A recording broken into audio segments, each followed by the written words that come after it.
أعوذ بالله من الشيطان الرجيم.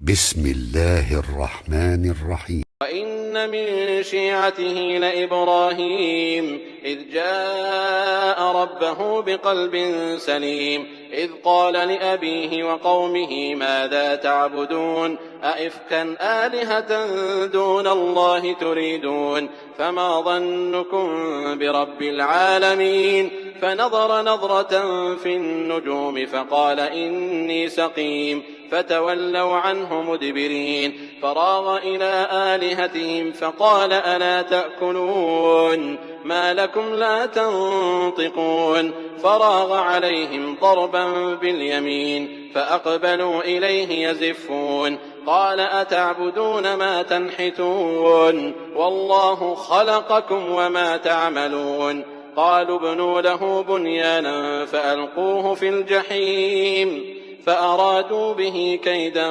فجعلناهم الأسفلين.